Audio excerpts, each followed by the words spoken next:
अचानक उसके पेट में जोरों का दर्द होने लगा। दर्द इतना ज़्यादा था कि उसे बर्दाश्त ही नहीं हो रहा था। माँ को आवाज़ दी तो माँ ने दवाई दे दी। थोड़ा सा आराम मिला, मगर दर्द का ना ख़त्म होने वाला सिलसिला शुरू हो चुका था। कभी कभी तो उल्टियाँ भी होने लगी। सब घर वाले उसे शक की नज़र से देखने लगे। उसका पेट बढ़ता ही जा रहा था और उसके साथ दर्द भी। घर वालों ने सवालात करना शुरू कर दिए। बता, किसके साथ मुंह काला करके आई है? किसका पाप अपने पेट में लिए घूम रही है? अपने परिवार की इज्जत उछालते हुए ज़रा भी शर्म नहीं आई? तू पैदा होते ही मर क्यों नहीं गई? अब हम समाज को क्या मुंह दिखाएंगे? पेट का दर्द इतना तकलीफ देने वाला नहीं था जितना सबके भरोसे का उठ जाना तकलीफ दे रहा था। आहिस्ता आहिस्ता सबने उससे बात करना ही छोड़ दिया। कभी जो घर की एकलौती बेटी और एकलौती बहन होने पर नाज किया करती थी, उसके कहने से पहले ही उसकी सारी फरमाइशें पूरी हो जाया करती थी।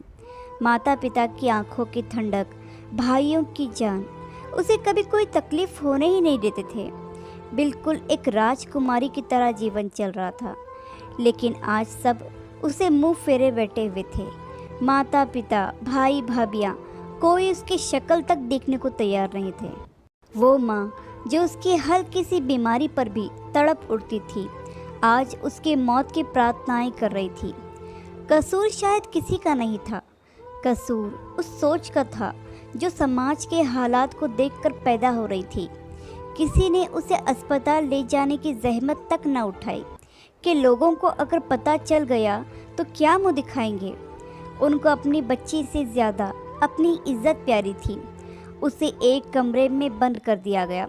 उसके घर वाले जुल्म करने में इतने आगे बढ़ जाएंगे, यह उसने सोचा भी नहीं होगा। माँ बाप तो औलाद के लिए ज़िंदगी की किरण होते हैं, जिनके साए तले औलाद खुद को सुरक्षित महसूस करती है। वही मौत का सामान तैयार करने में लग गए। एक दिन उसके खाने में जहर मिलाया गया और उसे खिला दिया। खाना खाते ही वह तड़पने लगी। माँ को देखकर उसकी आंखों में आंसू आ गए। कहने लगी, माँ एक बार अपनी बेटी को गले से लगा लो, बस एक बार। अब ये दर्द मुझसे बर्दाश्त नहीं हो रहा है। शायद आपकी गोदी में मेरी जान निकल जाए। मगर पता नहीं उस माँ का दिल इतना कठोर क्यों हो गया था कि बेटी की इतनी तकलीफ़ को देखकर भी नहीं पिघला। उसका चीख चीख कर रोना सुनकर आस पड़ोस के लोग जमा होने लगे। लोगों की भीड़ देखकर माता पिता के सर शर्म से झुक गए। शर्म बेटी के तड़पने पर नहीं आ रही थी, बल्कि अपनी इज्जत के जाने के डर से आ रही थी। सबके कहने पर अपनी इज्जत बचाने के लिए वह उसे अस्पताल ले गए। कंडीशन बहुत ज़्यादा क्रिटिकल हो गई थी, इसीलिए जल्दी जल्दी में सारे टेस्ट किए गए। लड़की के माँ बाप कहाँ हैं? डॉक्टर ने पूछा। ज़रा आप मेरे साथ चलें। डॉक्टर उन्हें अपने कैबिन में ले गया। आप लोग दिखने में पढ़े लिखे लग रहे हैं, लेकिन आप लोग पढ़ लिख कर भी इतने जाहिल कैसे हो सकते हैं? आपकी बेटी के पेट में एक गांठ है जो बहुत ज़्यादा हद तक बढ़ चुकी है। उसका इलाज तो किसी न किसी तरीके से हो जाता। उसका ऑपरेशन करके हम उस गांठ को निकाल देते, लेकिन उसे जहर दिया गया है और वह जहर उसके सारे शरीर में फैल चुका है। आप लोगों ने इतनी लापरवाही कैसे बरती? डॉक्टर बोले जा रहा था और माता पिता के पैरों तले से ज़मीन निकल रही थी।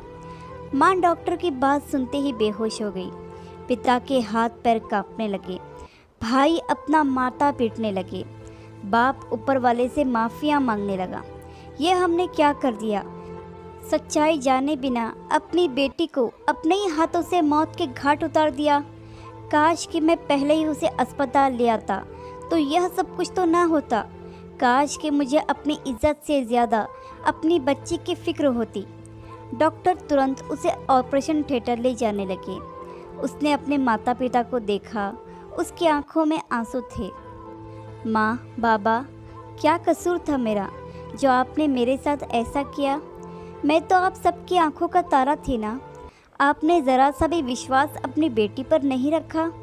मैं आपसे कहती थी मैंने कोई गलत काम नहीं किया। आपके सामने रोती रही, गिड़गिड़ाती रही। अपने आप को बेकसूर साबित करने की हर मुमकिन कोशिश की मैंने, लेकिन आप लोगों ने मेरी एक ना सुनी।